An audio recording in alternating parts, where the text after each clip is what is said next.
Hello, children. A very good morning. I hope everyone is doing very well, and I hope everyone has done their exams well too. Alright, so let's begin with the studies. Let's jump to the next chapter of history, which is the very first chapter: how, when, and where.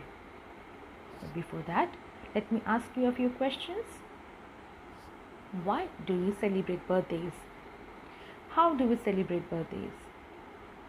Why and when do we celebrate festivals? Everything is important for us to know, right? But how? Because we know the dates of those incidences, right? Those happy moments. And that is the reason we note down those dates and we remember it forever. Same is with history. History is nothing if there are no dates. Whichever incidents that has happened in the past do have dates that are saved, and because of that we come to know which incident took place, how it took place, and most importantly, when did it take place. Alright, so let us move on. Let us learn how important are dates.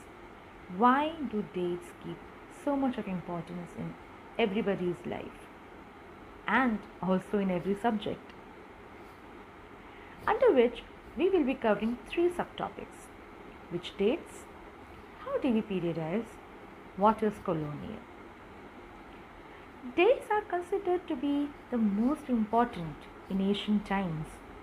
Not just in ancient times, but still today. Dates keep as much importance as it kept during the time of ancient period.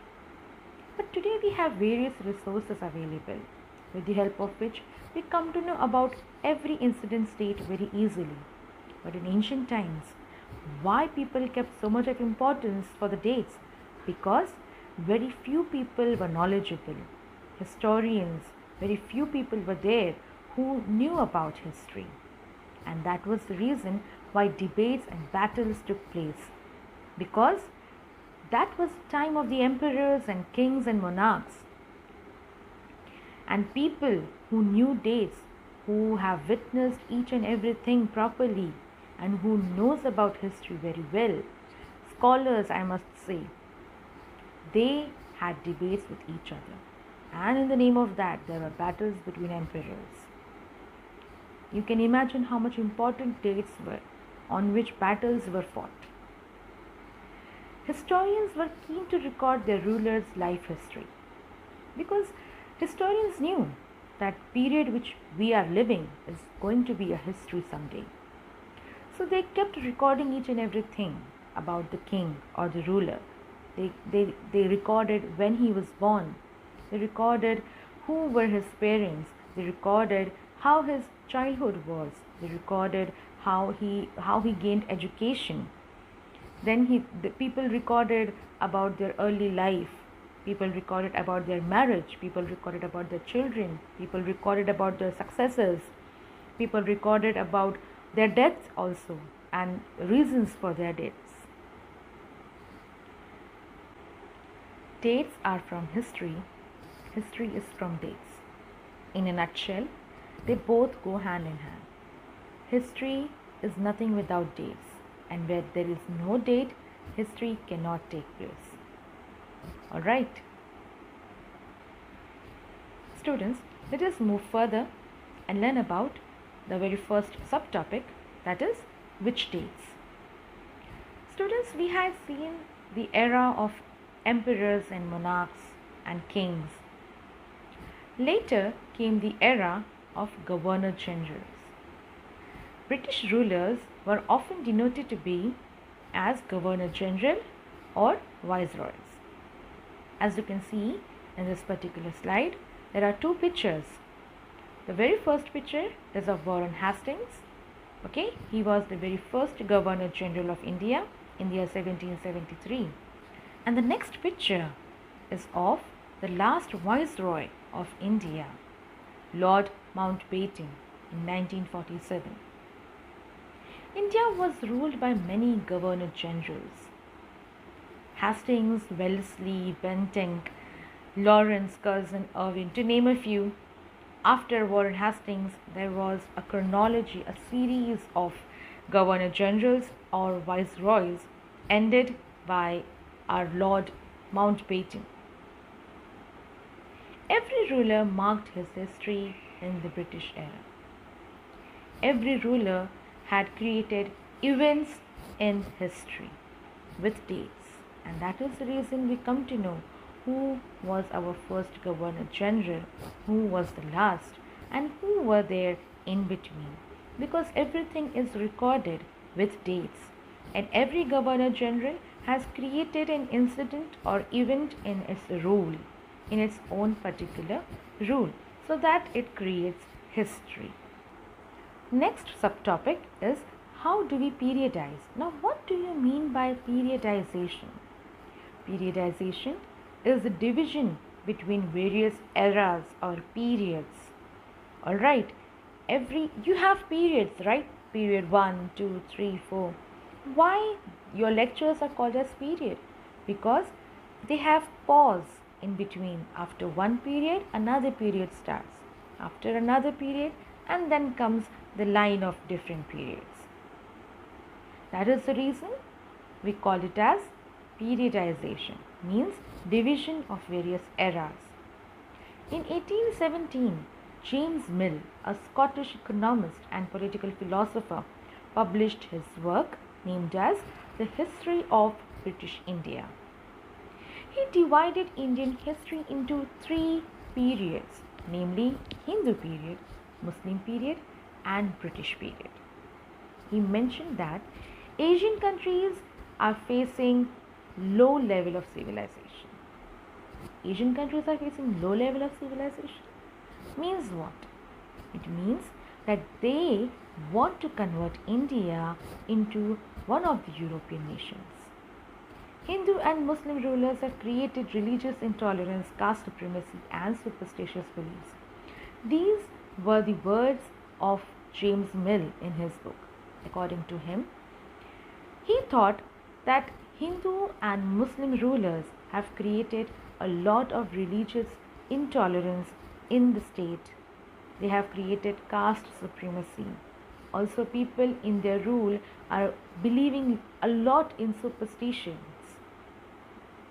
Britishers need to rule over India as they can make India progress and can transform it like European nations. He mentioned in his book that Britishers can better rule over India, and so because of that India could gain a lot of progress like how other European countries are gaining. Students, now I ask you, was dividing eras into Hindu and Muslim was good? I don't think so, because you cannot name an era according to the religion of that particular ruler. If the ruler was Hindu, you cannot name the whole era as Hindu era. If the ruler was Muslim, you cannot name the whole period as Muslim period. But it automatically created differences between Hindus and Muslims.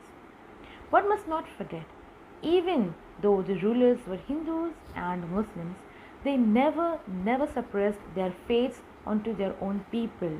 They never wanted the faith they followed should be followed, must be followed, I must say, must be followed by the people of their country or of the place they are ruling on. Alright? So this is something which is not good in my opinion, but people believed it. People in that time, they strongly agreed to the division that was made by James Mill in his book The History of British India.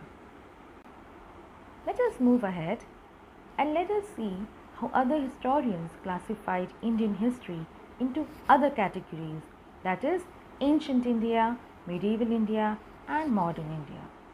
By looking in the pictures itself, you come to know how was ancient India, what was medieval India, and why do we call the British India as modern India. This classification too had its own problems. People were not ready to accept modern India, because as modern period is a borrowed period from Western culture, which has liberty, equality, democracy, science, logical reasoning, etc. The reason behind not accepting British India as modern India, because people were not enjoying their rights, people were not enjoying democracy, people were not treated equal, inequality happened, people were not enjoying their liberty, their right to speech. And that was the reason why many of the historians named modern India as colonial period. Students, I hope you must have understood so far how important dates are, why are they important in our lives, why history is incomplete without dates. Alright, we will study further, but before that, I want you people to take down your activity. You got to prepare a timeline that presents some of the important historical events or themes that you have explored in the previous year. I hope you understand what is the meaning of timeline. You have to chronologically arrange years, okay, of any incident or event that you witness or notice in your previous year. Thank you.